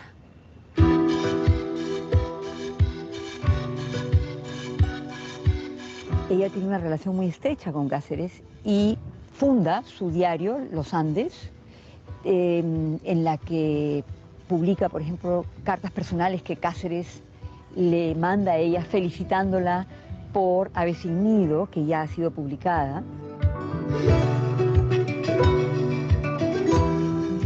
El gobierno de Cáceres y el liderazgo intelectual de Clorinda Mato de Turner tuvo un violento final cuando en 1895 Nicolás de Piérola y sus montoneras ingresaron a la ciudad y tomaron la capital, sacando del gobierno a Andrés Avelino Cáceres. Evidentemente, la imprenta fue destruida. Clorinda se salvó de morir, pero no se salvó del destierro.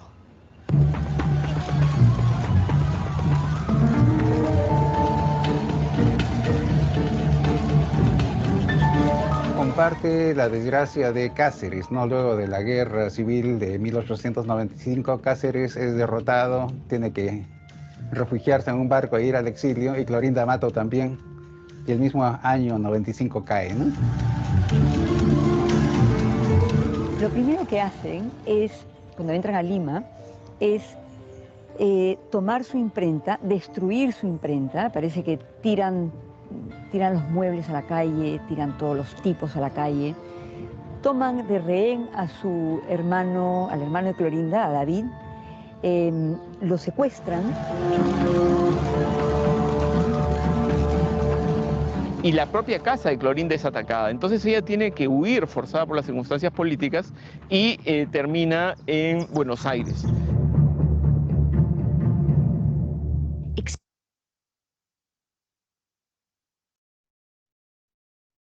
Bien, chicos, esa es la parte que quería ver, ¿no? O sea, cómo es que ella tiene que salir de Perú de manera muy injusta, como ven. Es una pena. Ella, sin embargo, viajó a Argentina, allá en Buenos Aires trabajó como directora de una revista importante, viajó por Europa, aclamada, ya como una intelectual consolidada, pero ya mal de salud. La salud ya le iba mal. Y vuelve a Buenos Aires y finalmente va a fallecer allí, ¿ok?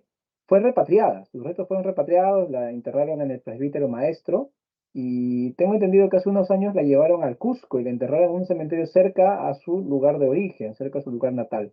Así que actualmente está en Cusco sus restos.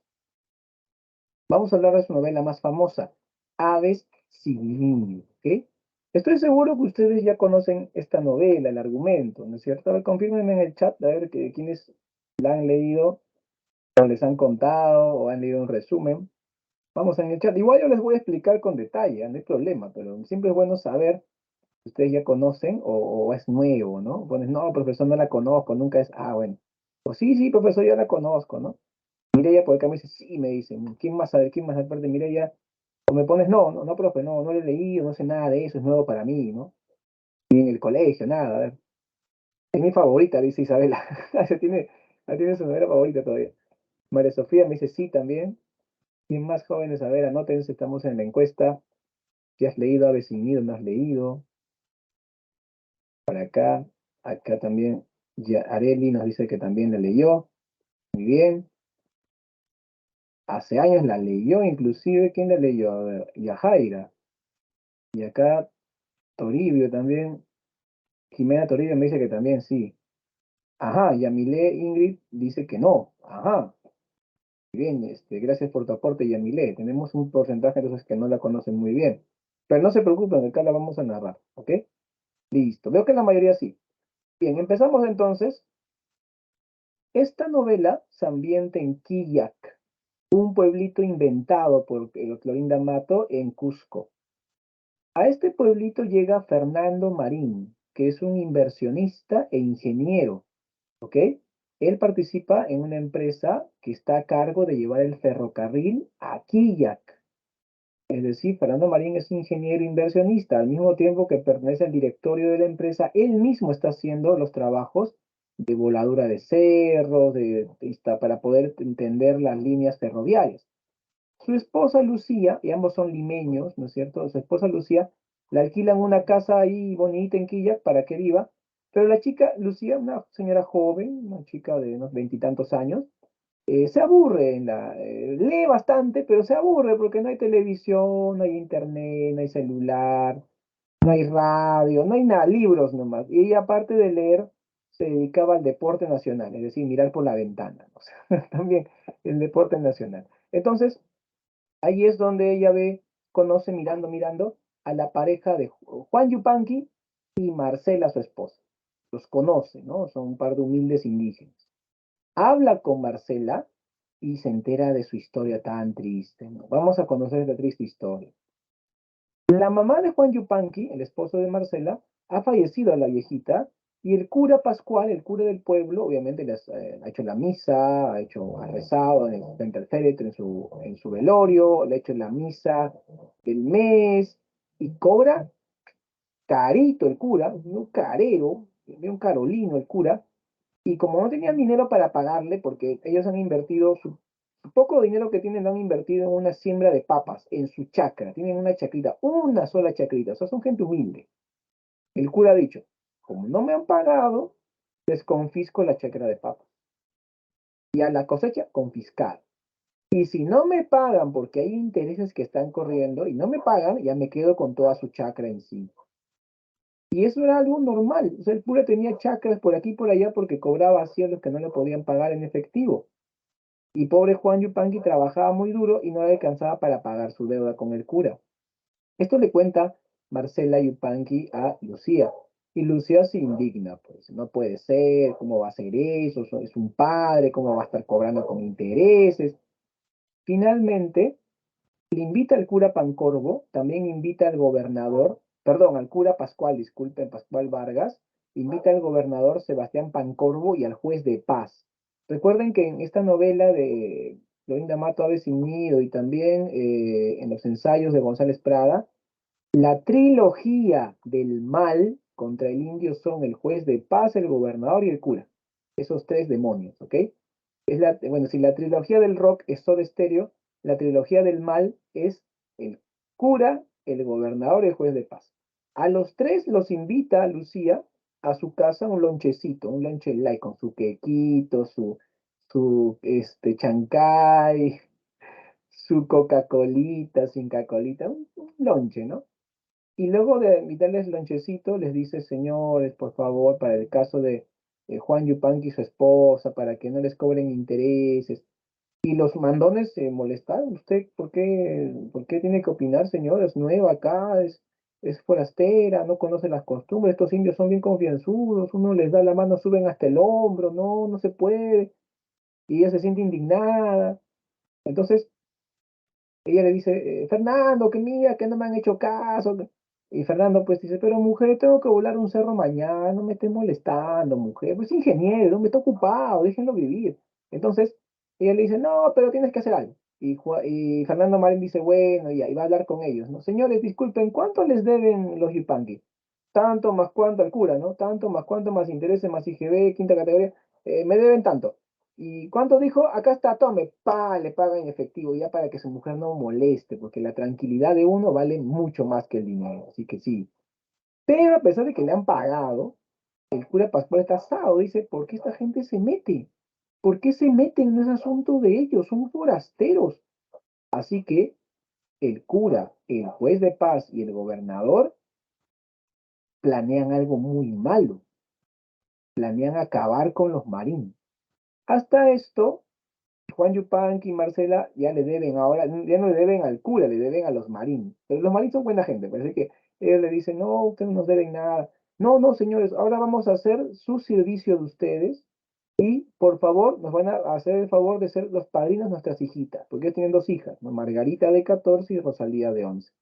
Los marines dicen, ah, bueno, señores de confianza para que nos sirvan, nos ayuden en la casa, y también sus hijitas para que seamos padrinos. Está muy bien, aceptan todo bacán, todo chévere, ¿ya?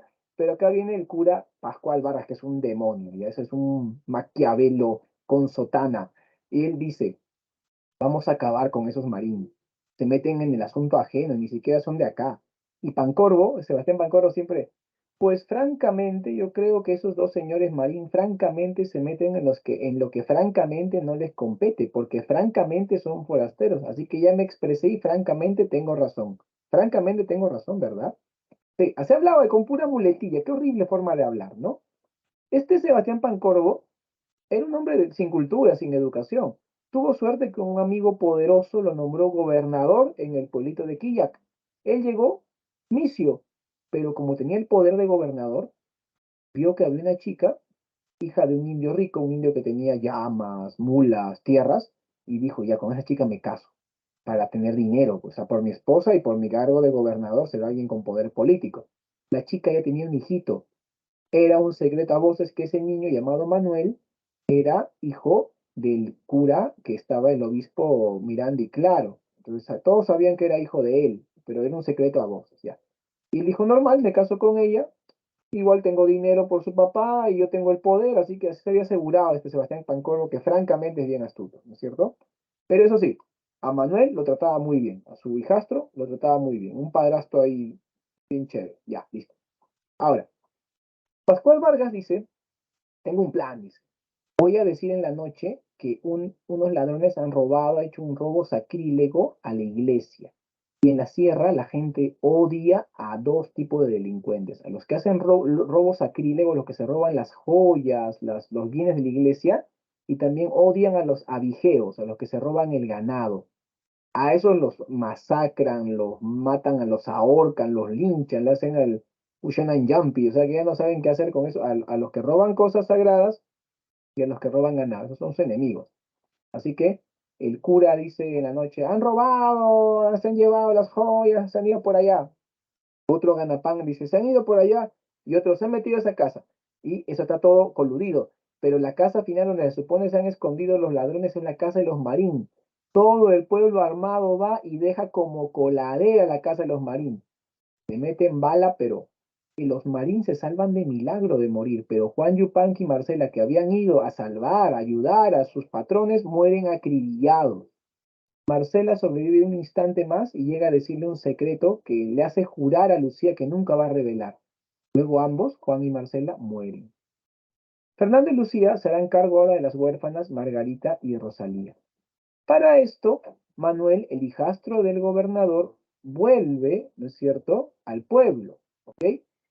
Y en su retorno, este hijastro se conoce con Margarita, porque tiene 17 años y ella tiene 14, y se enamoran los dos. Luego Lucía, que ha quedado embarazada, decide que tiene que alejarse de Quillac, porque el recuerdo de la muerte de Juan Yupanqui y su esposa, toda la tiene muy deprimida, está en modo depresivo la chica, así que decide irse, ¿ya?, del pueblo y llevarse a sus ahijaditas. Y ahí Manuel va a perseguir a la chica. Llegan a Cusco en su camino hacia Lima, a ciudad de Cusco, está en un hotel, y llega Manuel, ¿no? Dice, no, yo quiero pedir la mano a Margarita en matrimonio porque estoy enamorado de ella y todo.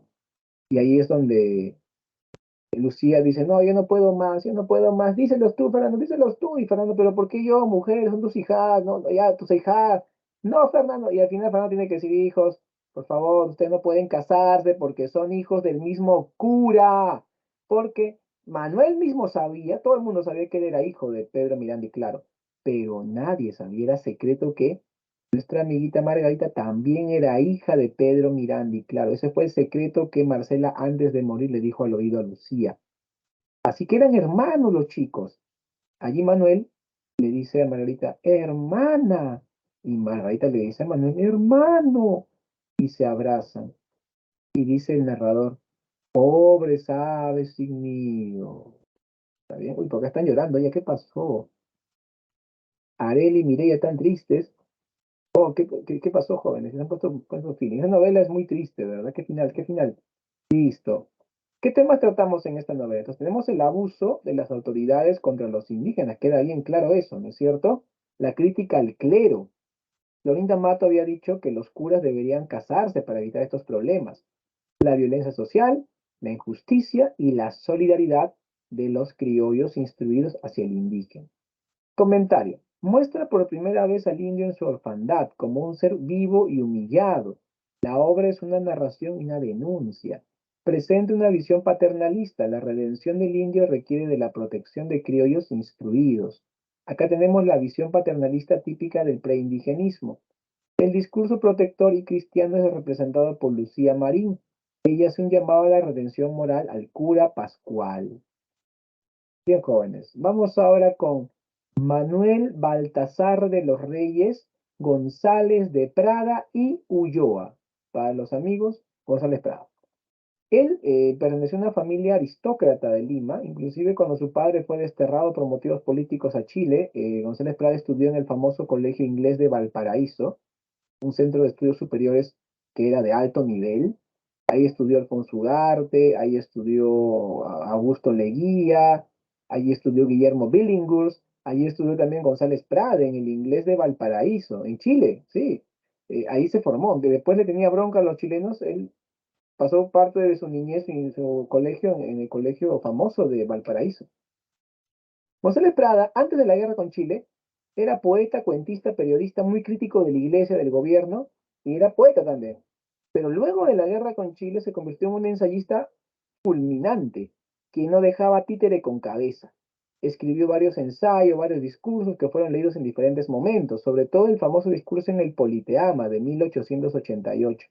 Este conjunto de discursos y ensayos los publicó luego en un libro titulado Páginas Libres. Como ves, la palabra páginas está con J, no con G. Lo que pasa es que González Prada era muy crítico a la herencia cultural de España. Él no estaba de acuerdo que sigamos las normas ortográficas de la Real Academia. Él estaba de acuerdo más bien con que sigamos una ortografía alternativa.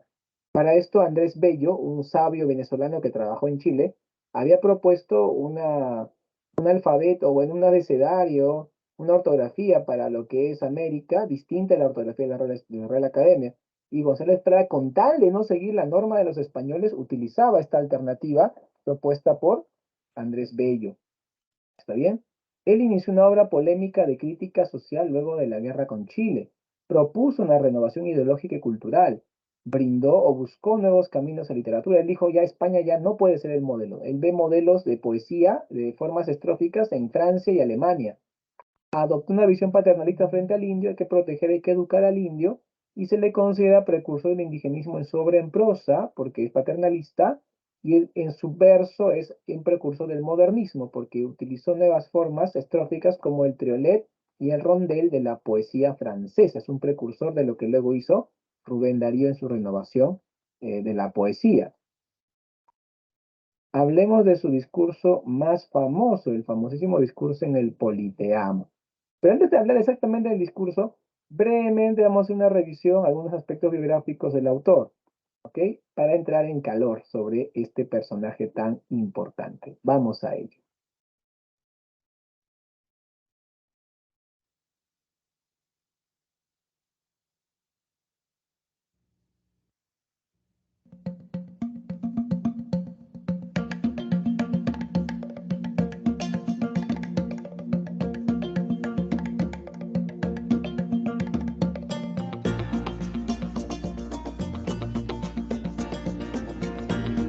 Hoy vamos a hablar de una figura apasionante de nuestra historia contemporánea, un analista y crítico de la literatura y de la realidad que se orientó a la reforma ideológica y al cambio social. Hablo de Manuel González Prada, un aristócrata que dejó atrás su linaje virreinal para ponerse del lado de los obreros y que con su poderoso verbo transformó para siempre el Perú. Nuestro país no fue el mismo después de Manuel González Prada. Luis Alberto Sánchez, por ejemplo, escribió: Manuel González Prada es uno de los ciudadanos y de los escritores que más han influido sobre la conducta y el pensamiento de los peruanos más importantes de este siglo. Evidentemente, Sánchez se refería al siglo XX y tuvo mucha razón, porque esos peruanos de los que hablaba fueron pues César Vallejo, Mariátegui, Eguren, Valdelomar. Todos ellos reconocieron en Prada a su gran maestro. Hoy les contaremos la vida de Manuel González Prada, sus escritos, cómo fue reservista en la guerra con Chile, su pensamiento anarquista, su paso por la Biblioteca Nacional, donde estoy en este momento, de la que fue director, y muchas otras cosas. Pero sobre todo, comprobaremos que sus escritos y su pensamiento son de una rabiosa actualidad. Parecen haber sido hechos el día de ayer. Soy Norma Martínez. Excelente. Ahí nos dejan en el tintero varios puntos, Norma Martínez, para tratar la personalidad de este señor. Primero, efectivamente, González Prada participó en la defensa de Lima, igual que Ricardo Palma, pero eran tan rivales ellos dos, o tanta rivalidad había entre ambos, que cuando iban a pelear, González Prada va donde el jefe y dice, muy bien, yo voy a pelear acá en Miraflores, pero ¿en qué reducto está Palma? Y le dijeron, en el reducto 4. Ah, yo voy al 5, listo, para no pelear junto a él. Luego, cuando González Prada pierde la batalla y se salva de morir en esa batalla, González Prada va a su casa, una casa pudiente en el centro de Lima, y él, los 2 años de ocupación chilena, no salió de su casa. O sea, ese tiempo de la ocupación chilena era como la época del coronavirus acá en Lima. No podía salir porque la calle era peligroso, porque estaban los chilenos. González Prada, con tal de no verle la cara a los chilenos, no salía de su casa. Tenía dinero para mandar a un empleado a comprar al mercado, una cocinera, o sea, no salió. Y en ese tiempo era peligroso salir. Si una chica, una jovencita salía a la calle, normalmente se rapaba y vestía como varón para evitar el acoso de los chilenos. Las novias que se casaron en esos años se casaban de luto por el Perú. Fue muy fuerte, ¿ok? Y ahora que hemos pasado por el coronavirus, algo parecido, ¿no? Pero en lugar del virus estaban los chilenos en las calles, ¿ok? Así que González Prada, una vez que termina esto, empieza a atacar a todos, ¿no? A todos atacaba. Y luego, como mencionó Don Martínez, efectivamente, luego de que Palma fue el que instauró la nueva Biblioteca Nacional, estuvo años al mando, un día lo cesaron, ya le tocó jubilarse, y entró González Prada en su lugar a ser director de la Biblioteca Nacional también, en lugar de Palma. Y como mencionó también Norma Martínez, cuando ya estaba mayor, si bien a Palma la gente lo quería, le hacían homenaje, los niños le llevaban flores, todo chévere, los escritores como Valdelomar, Vallejo, los jóvenes, Mariátegui, lo veían como un maestro a González Prada. O sea, a los escritores, González Prada les llamaba la atención como maestro. Hay una anécdota muy buena que cuando Vallejo llega de Trujillo a Lima, se hizo amigo al toque de Abraham Valdelomar, de Mariátegui. Y Mariátegui, su pata, le dice, te voy a llevar a un gran maestro. Y lo lleva donde González Prada. ¿Ok? Entonces, Mariátegui, maestro, acá hay un prospecto de escritor que ha llegado de Trujillo. Y González Prada, espérate, Mariátegui, no me estés floreando. De frente dame algo que he escrito para ver qué tal es. Y leyó unos poemas de Vallejo, uno que decía, Dios mío, me pesa haber tomado de tu pan, pero este pobre barro pensativo no es costra fermentada en tu costado. Dios mío, si tú hubieras sido hombre, supieras ser Dios. Entonces, esos son los dados eternos de Vallejo, ¿no? Y a González Prada le gustó esos versos y dijo, qué bacán rajas de Dios en estos poemas. Eres bueno, muchacho. Si yo te entreno, serás el mejor. Así le dijo, ¿no? O sea, y Vallejo, wow, me va a entrenar González Prada. Y González Prada, ahí nomás, se murió. Ya no lo pudo entrenar a Vallejo. Hubiera sido bacán que sea su discípulo Vallejo. ¿Qué hubiese pasado, no? Pero en fin. Entonces, González Prada era un referente para los jóvenes de la época, los escritores jóvenes de la época, como mencionó también Norma Martínez, ¿ok? Ahora vamos a hablar, chicos, de su obra más importante, el famoso discurso en el Politeama. ¿Cuál es el origen de este famoso discurso? En el año 1888, o sea, unos años después del Tratado de Ancón, los jóvenes limeños, o sea, los estudiantes de Derecho de las facultades de San Marcos, los jóvenes estudiantes del Colegio Guadalupe, ¿no? Se juntaron los chicos, los jóvenes, y dijeron, vamos a organizar una velada patriótica para recaudar fondos y recuperar Tacna y Arica. ¿Te cuenta? Tacna y Arica. En ese tiempo cautivas por los chilenos. Entonces, la velada patriótica tenía ese objetivo, que la gente con su propina asista a la velada y puedan acceder a los fondos. Ahora, esta velada iba a ser teatro, poesía, pero le pidieron un discurso para la ocasión. Este teatro Politeama, que quedaba cerca de la avenida Tacna, entre Tacna y el Palacio de Gobierno, en la Plaza de Armas, estaba por ahí este teatro, que se quemó después, o sea que ya no existe. Este teatro Politeama fue el lugar. Fue un 29 de julio del año 1888 que se leyó este discurso por primera vez. Y fue tal el éxito del discurso que luego de que se leyó públicamente y la gente aplaudió a rabiar, luego de esto, durante todo un mes, en el comercio, la prensa, los diarios que había en ese tiempo, lo publicaban cada día. Piensa que en ese tiempo no había internet. O sea, si hubiera habido internet, se hubiera viralizado. Hubiera sido el tren de semanas. Pero como no había internet, el periódico, ¿no? Ahí lo publicaban todos los días, lo volvían a publicar por la gente, públicalo para leer, públicalo, y lo publicaban. Luego, años después, fue recogido en el libro Páginas Libres, como uno de los ensayos. Este ensayo empieza diciendo, ¿no es cierto? Señores, la ocasión que nos reúne hoy tiene mucho de patriotismo y algo de ironía. El niño quiere rescatar con el oro lo que el hombre no supo defender con el hierro. Los viejos deben temblar ante los niños, porque la generación que se levanta es siempre acusador y juez de la generación que desciende.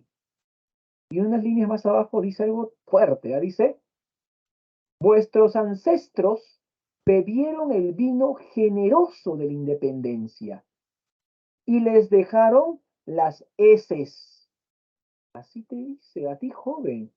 ¿A qué se refiere con que los ancestros de los chicos de la época bebieron el vino generoso y le dejaron las heces? ¿Tendrá que ver algo la era del guano? ¿Tú qué dices? A ver, ¿habrá pasado algo terrible en la era del guano? Hablamos de eso al inicio de clase. Cerramos el círculo ahora, ¿no? Claro, esa tremenda corrupción, ese despilfarro, en lugar de hacer que el Perú desarrolle o tenga una armada poderosa para enfrentar a Chile, se despilfarró el dinero en la corrupción.